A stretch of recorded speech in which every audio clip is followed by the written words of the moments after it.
I want to briefly talk about the implied precision of a number based on significant digits. And just a quick review of what we mean by precision, or in this case, I'm talking about the uncertainty in a number. So traditionally, if I were to see a number, for example, in a scientific paper, and it was written as, say, 25 plus or minus 1, if I interpret this 1 as the statistical variable, the standard deviation. What the meaning of that is, and I can show that best with a number line here. So let me show you a number line, and then I'll show what I mean when I say 25 plus or minus 1. So here's a number line, and let's say I'm making measurements of something that's got a length that's 25 plus or minus 1, where 1 is the standard deviation.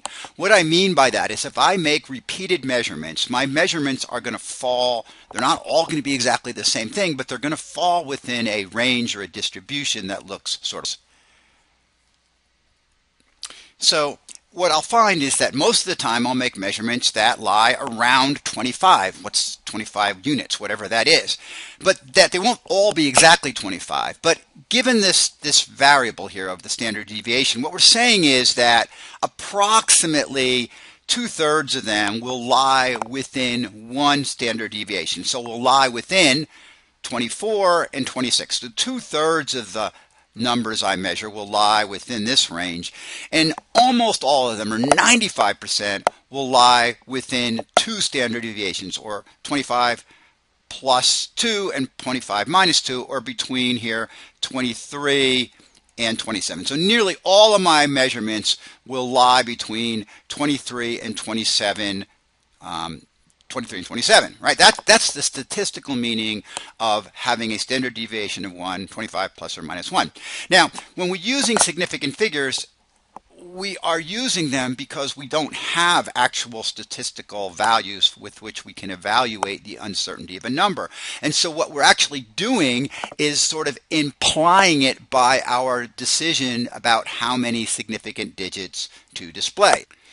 So let's consider the implications. For example, if I just say my answer is 25. Okay, that's 25. That's what I'm writing my answer as.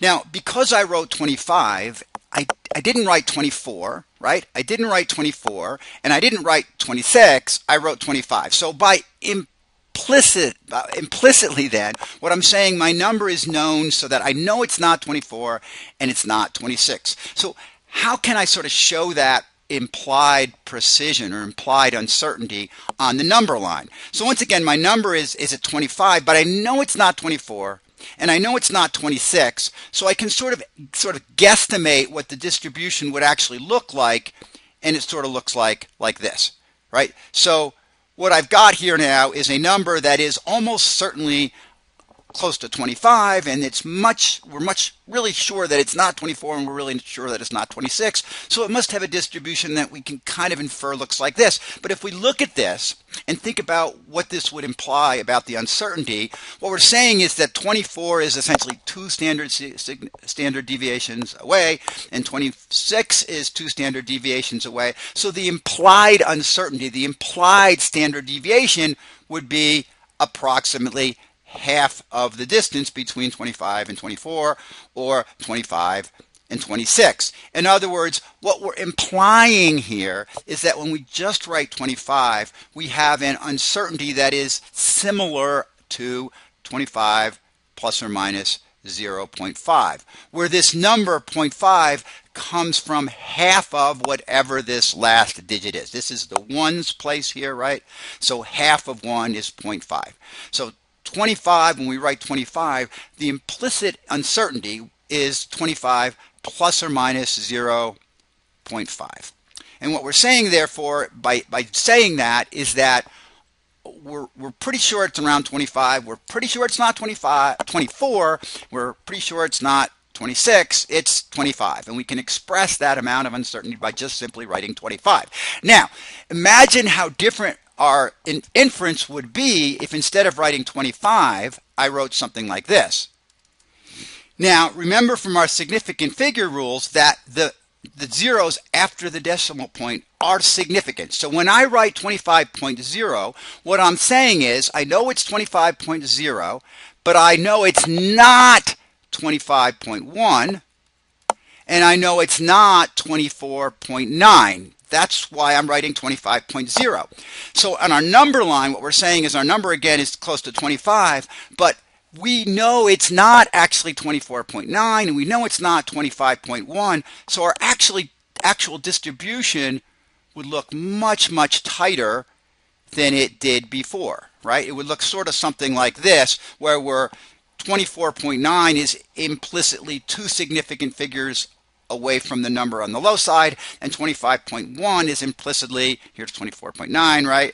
And here's 25.1.